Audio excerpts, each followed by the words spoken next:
Praise the lord. ప్రభు అయిన యేసుక్రీస్తు నామములో ఈ కార్యక్రమాలు వీక్షిస్తున్న మీ అందరికీ హృదయపూర్వకమైన వందనాలు తెలియచేస్తున్నాం. మరి దేవుని మహాకృపను బట్టి మరి ఈ నెలంతా కూడా కాచి కాపాడి నెల చివరి దినాల్లో మనం ఉన్నాం. నెల చివరి దినాల్లో వచ్చేసామంటే తిరిగి మరొక నెలలో మనము ప్రారంభమవుతున్నాం. ఈ నెల చివరి దినాలలో మనము తీసుకోవలసినవి కొన్ని నిర్ణయాలు, మనం సరిచేసుకోవలసినవి కొన్ని ఉన్నాయి. పరిశుద్ధ గ్రంథములో నుంచి కొన్ని మాటలు మనము ధ్యానించుకుందాం. 1 కొరింథీయులకు రాసిన పత్రిక 7వ అధ్యాయము 34వ వచనంలో, అట్టివలే పెళ్ళి కాని స్త్రీ కన్యకయు తమ శరీరమునందును ఆత్మయందును పవిత్రురాలై ఉండుటకు ప్రభు విషయములో కార్యములను గురించి చింతించుచుందను కానీ అని ఇక్కడ వాక్యము తెలియచేస్తున్నమాట. ఈ వాక్యములో సంఘముతో పోల్చి దేవుని సన్నిధిలో దైవజనుడు పౌలు చెప్తున్నారు. పెళ్ళి కాని స్త్రీ యొక్క కన్యత్వమును గురించి, అలాగునే మరి ఆమె శరీరమందు కానీ ఆత్మయందు కానీ పవిత్రురాలై ఉండినట్లుగా అనే మాటను మనం చూడాలి. అంటే ఆత్మయందు ఏం కలిగి ఉండాలంట? పవిత్రత కలిగి ఉండాలని సంఘానికి దైవజనుడు చెప్తున్నాడు. ఈరోజు మనము నెల చివరిలోకి వచ్చేసినటువంటి అనుభవం. దేవుని సన్నిధిలో మరి 2 రోజులు 3 రోజులకి ఈ టూ డేస్లో సర్దుబాటు చేసుకొని సిద్ధపాటు చేసుకొని మనము శుద్ధీకరణ చేసుకొని రక్షణ పొందుకొని బాప్టిసం పొందిన వాళ్ళు ప్రభు బలలోకి సిద్ధపడాలి. వాటి విషయమును గురించి ప్రభు ఇక్కడ చెప్తున్నాడు. మన ఆత్మ యందు పవిత్రత ఉందా? చాలా జాగ్రత్తగా గమనించాలి. ఈరోజు అంశం అదే, ఆత్మ యందు పవిత్రత కలిగిన వారై ఉన్నారా? చాలామంది ప్రార్థన చేస్తున్నారు. నెల నాడు మొదలు ప్రారంభములో గబగబా వచ్చి అడావుడిగా ఆయన శరీరమును ఆయన రక్తమును తీసుకొని ప్రభు బలలో చేపెడుతూ మరి ముగించుకొని, ఈరోజు ఆత్మకు పవిత్రత ఉన్నదా? మనము ఆత్మయందు పవిత్రత గలవారమై ఉండాలని బైబిల్ చెప్తుంది. చూడండి, లూకా సువార్తలో 1వ అధ్యాయం 80వ వచనంలో, శిశువు ఎదిగి ఆత్మయందు బలము పొంది ఇజ్రాయేలు యొక్క ప్రత్యక్షమగు దినము వరకు అరుణోదయము నుండి అరుణోదయము కలగలేమనేట్లుగా వాక్యం చెప్తున్న మాట. అంటే శిశువు ఎదిగి బలము పొందెను.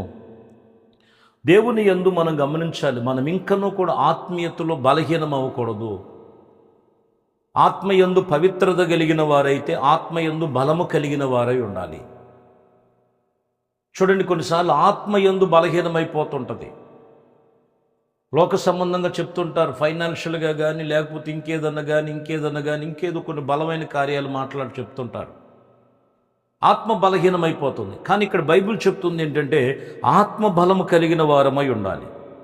ఆత్మ బలము కలిగిన వారమై ఉండాలి. లోకాల్లోనే 2వ అధ్యాయంలో 40వ వచనంలో, బాలుడు జ్ఞానముతో నిండుకొని ఎదిగి బలము పొందుచూ ఉండగా దేవుని దయనందు మరి మనుషుల దయనందు ఎదుగుతున్నట్లుగా రాయబడింది.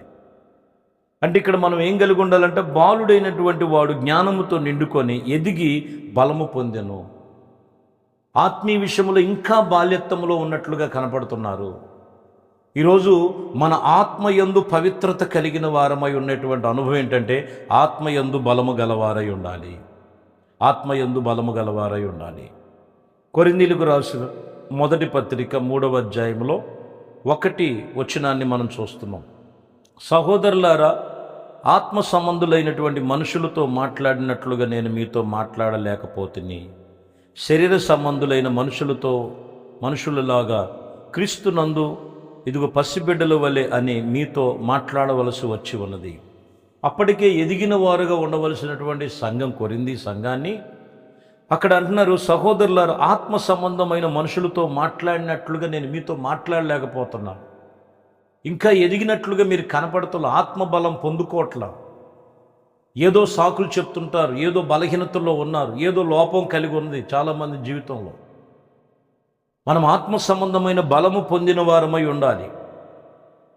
ఈరోజు ఆత్మకు పవిత్రత లేదు, ఆత్మకు పవిత్రత లేదు. రక్షణ అయితే తీసుకొని ఉన్నారు, దేవుణ్ణి కొన్ని రోజుల నుంచి వెంబడిస్తున్నారు.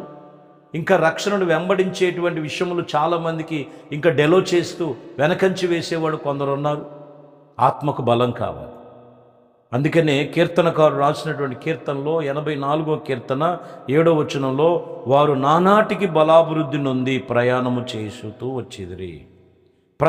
వారిలో ప్రతివారు సియోనులో దేవుని సన్నిధిలో కనబడుతున్నారని రాయబడింది.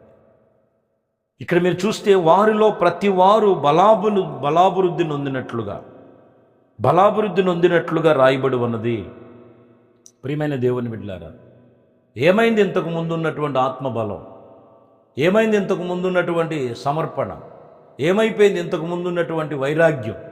చాలామంది కొన్ని కుటుంబాల్లో దేవుని సన్నిధిలో బలహీనులైపోతున్నారు.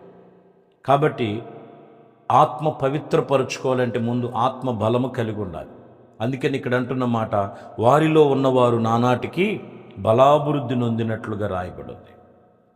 యెహోషువ గ్రంథములు 14వ అధ్యాయము 11వ వచనంలో, మోషే నన్ను పంపిన నాటి నుండి కూడా బలము, నేటి వరకు కూడా నాకంతే బలము యుద్ధము చేయుటకు కానీ వచ్చినని ఇక్కడ ఈ వాక్యంలో ఖచ్చితంగా యెహోషువ చెప్తున్నాడు. మోషే నన్ను పంపించాడు ఆ రోజు. ఆనాటి నుండి ఇప్పటి వరకు కూడా అదే బలం యుద్ధము చేయుటకు కానీ వచ్చెను, పోవచ్చు వచ్చినట్లుగానే నాకు ఎటువంటి విషయంలో బలం ఉన్నదో నాకు తెలుసు. నేను ఎక్కడ బలహీనుని కాలేదు. ఒక సమస్య వస్తే బలహీనమైపోతుంటారు. ఒక చిన్న అనారోగ్య సమస్య వస్తే బలహీనమైపోతుంటారు. దేవుని మీద అలగటం, సేవకుల మీద అలగటం, సంఘానికి దూరం అవడం, రోజు రోజుకి బలహీనమైపోయేది కాదు. ఇది ఆత్మ పవిత్రత కలిగి ఉండాలి. యెహోషువ నాయకత్వంలో చూడండి, మోషే అప్పగించినటువంటి పని విషయంలో అదే బలం. ఈరోజు కొంతమంది మొదటగా వచ్చిన బలం లేదు. ఆత్మయందు మీరు పవిత్రత కలిగిన వారిగా ఉండవలసిన వారైతే మొదటిగా మీకు ఆత్మబలం కావాలి. ఆత్మబలం కావాలి. అపోస్తుల కార్యములలో 18వ అధ్యాయము 25వ వచనంలో, అతడు ప్రభు మార్గమును విషయములో ఉపదేశము పొంది తన ఆత్మయందు తీవ్రపడి యోహాను బాప్టిసము మాత్రమే తెలుసుకొని వాడై యేసును గురించిన సంగతి వివరముగా చెప్పుతూ వచ్చాడు. చూసారా ఎలాంటి వాడంటే ఆత్మయందు తీవ్రత కలిగిన వాడై, ఆత్మయందు బలము కలిగిన వాడై, బాప్టిసం మాత్రమే కాదు, బాప్టిసం తీసుకున్న తర్వాత యేసయ్యను గురించినటువంటి సంగతి ఈయన అనుభవించి ఇతరులకు తెలియచేస్తున్నాడు. ఈరోజు నువ్వు అనుభవించావా? ఇతరులకు తెలియచేస్తున్నావు యేసుని గురించి? బాప్టిసంతో ఆగిపోయావు. చాలామంది బాప్టిసంతో ఆగిపోతారు. బాప్టిసం తీసుకున్న నీకు అయిపోయింది లేక, అక్కడి నుంచి ఆత్మ తీవ్రత కావాలా? యేసును గురించి, యేసయ్య గాయాల గురించి, యేసుక్రీస్తు మనం ఆయన సెలవులో మరణించినటువంటి విషయాల గురించి నువ్వు అనుభవించి నీ కుటుంబానికి తెలియచేసి ఆత్మయందు నువ్వు తీవ్రత కలిగిన వారై ఉండాలి. బలహీనమైపోకూడదు. బాప్టిసం రక్షణ తీసుకునేటువంటి అనుభవం, రక్షణ తీసుకునేటువంటి కుటుంబాల్లో ఈరోజు కొన్నిసార్లు కొన్ని చూస్తుంటే ఆశ్చర్యం కలుగుతుంది. సేవకుల కుటుంబాలలోనే రక్షణ లేకోకుండా సేవకుల పిల్లలు ఉన్నారు. ఓ డిగ్రీలు తీసుకుంటే కాదు, ఓ గొప్పతనంగా ఏదేదో చెప్పుకుంటే కాదు, ముందు మొట్టమొదటిగా యేసయ్యను గుర్చినటువంటి ఆత్మబలం కాదు. అదే నీకు శోధన ఇంట్లో, అదే నీ కుటుంబంలో వ్యతిరేకత. ఈరోజు ప్రభు చెప్తున్న మాట, మన ఆత్మయందు పవిత్రత కలిగినటువంటి వారమై ఉండాలి. మన ఆత్మయందు పవిత్రత కలిగి ఉన్నట్లయితే అన్ని విషయములలో దేవుడి యొక్క సన్నిధిలో మొదటి మాటలు ఇక్కడ మనకి ఈ యొక్క వాక్యం యొక్క సారాంశం అంతా కూడా ఆత్మబలం పొందుకోవాలి, ఆత్మయందు తీవ్రత కలిగి ఉండాలి. దేవుని వాక్యం చెప్తున్న విషయం అలాగున మీరు మీ కుటుంబాలు సిద్ధపరచుకున్నట్లయితే ఆయన ఆత్మ బలము విషయంలో దేవుడు నీకు కావలసిన ప్రతి బలాన్ని దేవుడు అనుగ్రహించి నిన్ను నీ కుటుంబాన్ని ఆ ఆత్మయందు తీవ్రత గలవారుగా దీవించి నడిపించి కార్యములు సఫలపరచునుగాక. ప్రార్థన. మహాపరిశుద్ధుడా, ప్రేమ కలిగిన తండ్రి, ఆత్మయందు పవిత్రత కలిగి ఉండాలని ఇదిగోనైనా మొదటి మాటగా మీరు చెప్పి ఉన్నారు. ఆత్మ బలము గలవారుగా ఉంటారు అని మీ వాక్యం చెప్తున్న ప్రకారం ఎక్కడ బలహీనమైపోతున్నారు?